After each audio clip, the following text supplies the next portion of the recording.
Was the moon landing real or just a product of Hollywood magic?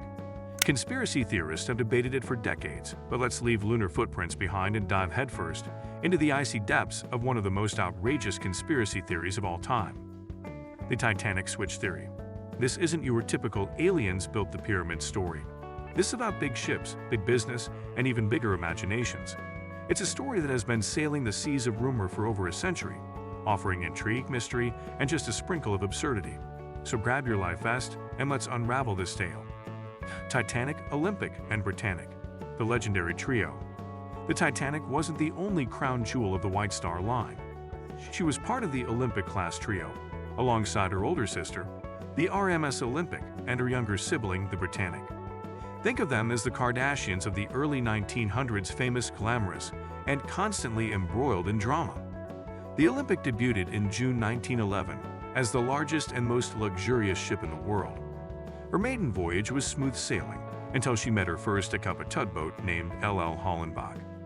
The Olympic accidentally sucked the tugboat into her hull, leaving a scar that was more embarrassing than catastrophic. Imagine being the world's largest ship and tripping over a tiny tugboat. It's like an elephant tripping over a mouse. But the drama didn't end there. A year later, the HMS Hawke, a British warship, collided with Olympic's side, piercing her hull. This wasn't just a love tap. It was like a heavyweight boxer landing a clean punch. The damage was significant enough to cancel Olympic's next voyage, leaving the White Star Line with a massive repair bill. At the same time, Titanic was being prepared for her debut. She was supposed to be the new starlet of the sea, but thanks to Olympic's mishaps, her maiden voyage had to be pushed from March to April 1912. This scheduling shuffle set the stage for what conspiracy theorists believe was the greatest maritime heist in history. The birth of a conspiracy. Enter the Titanic switch theory.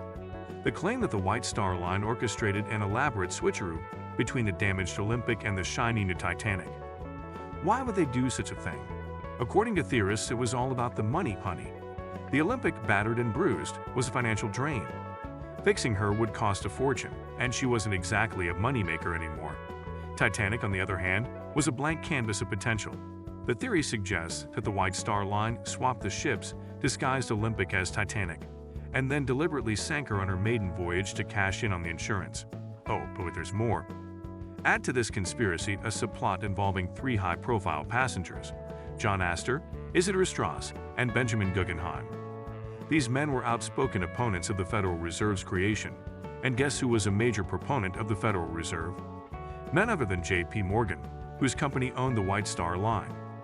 According to the theory, sinking the Titanic wasn't just about insurance, it was about eliminating these financial powerhouses to pave the way for Morgan's monetary ambitions. Cue the dramatic organ music. The evidence that keeps the theory afloat. If you're wondering how this theory has stayed afloat for so long, look no further than the evidence conspiracy theorists proudly present. First up, the infamous O on Titanic's wreck. A video circulated online showing the wreck's nameplate, where traces of the letter O seemed to peek through the word Titanic. The implication, the name Olympic, had been hastily painted over to disguise the older ship as her younger sister. Sure, it sounds plausible until you remember Photoshop exists. Then there's Bruce Ismay, the head of the White Star Line, who abandoned ship in a lifeboat while hundreds of passengers were left scrambling. He's been immortalized as the villain in James Cameron's Titanic movie. But conspiracy theorists believe his cowardice was a sign he knew the ship was doomed from the start. It's like seeing the CEO of a company be the first to leave during a fire drill. Suspicious, right? But wait, there's more. The theorists also point to the timing of Titanic's maiden voyage and Olympic's repairs. They claim the damaged Olympic was quietly retired while Titanic took her place in history, literally. Add in the financial struggles of the White Star Line and its new ownership under J.P. Morgan's International Mercantile Marine Company, and you've got a recipe for suspicion. The theory practically writes itself, but does it hold water? Let's debunk this iceberg of nonsense. No, it doesn't hold water. In fact, the Titanic switch theory is about as watertight as a pasta strainer. Let's start with the Olympics repairs. While the Hollenbach incident was more of a cosmetic bruise than a serious injury, the Hawke collision was admittedly more damaging. However, the repairs were completed in a matter of weeks, and Olympic returned to service without issue. The White Star Line knew that Olympic was still a profitable ship. Sinking her wouldn't make financial sense. Speaking of finances, let's talk about the insurance. Titanic was underinsured by $2.5 million, roughly $71.6 million in today's money. That's like burning down your house for the insurance payout, only to find out you forgot to renew the policy. If White Star Line was trying to pull off an insurance scam, they were doing a terrible job. And those three men who opposed the Federal Reserve? Sure, they were influential, but they weren't exactly holding the keys to the U.S. economy. The Federal Reserve's creation was a massive undertaking involving countless stakeholders. The deaths of Astor, Strauss, and Guggenheim, while tragic, wouldn't have been the linchpin to J.P. Morgan's plans. As for Bruce Ismay, his actions during the sinking were definitely questionable, but labeling him as part of a grand conspiracy might be giving him too much credit. The man spent the rest of his life vilified by the press, his reputation in tatters.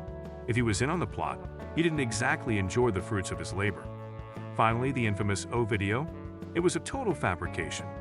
Modern imaging technology and historical records debunk this claim outright. Sorry, conspiracy theorists, your smoking gun is more like a squirt gun. Why people love conspiracies? Despite its shaky foundation, the Titanic switch theory clings to life because, let's be honest, people love a juicy story. The Titanic sinking is already one of the most documented and heartbreaking disasters in history, but for some, that's not enough. They crave a twist, a secret plot, or a shadowy villain pulling the strings. It's like watching a historical drama and thinking, what if we added some aliens in a car chase? Conspiracies simplify complex events, wrapping them up in a dramatic bow that makes the chaos of reality feel a little more manageable. And who doesn't enjoy the thrill of outsmarting the system by uncovering hidden truths? But let's not forget the unspoken rule of the internet. Just because it's on a YouTube video doesn't mean it's gospel. Believing every conspiracy theory you stumble upon is like trusting every infomercial that promises a magical gadget to solve all your problems. It's entertaining, sure, but also a tad ridiculous. So maybe save the tinfoil hats for an actual cold day. What we really learned? In the end, the Titanic switch theory is a fun story, but it's about as credible as a Loch Ness monster sighting in your backyard pool. The real tragedy of the Titanic is compelling enough without the need for fictional conspiracies. So, what's the moral of the story? Always question what you read, especially when it involves elaborate schemes and shadowy figures. And maybe, just maybe, keep an open mind about those Freemason theories. After all, every conspiracy needs a villain, right? And there you have it, one of the wildest conspiracy theories to ever sail the seven seas. Whether you believe the Titanic switch theory is just hot air or think it holds water, one thing's for sure, it's a fascinating piece of history meets imagination. If you enjoyed diving into this ocean of intrigue with us, don't forget to drop an anchor on that like button.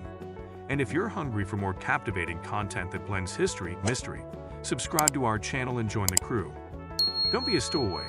Hit the notification bell so you never miss a voyage into the weird and wonderful. Until next time, keep questioning, keep exploring, and maybe pack a life vest, just in case.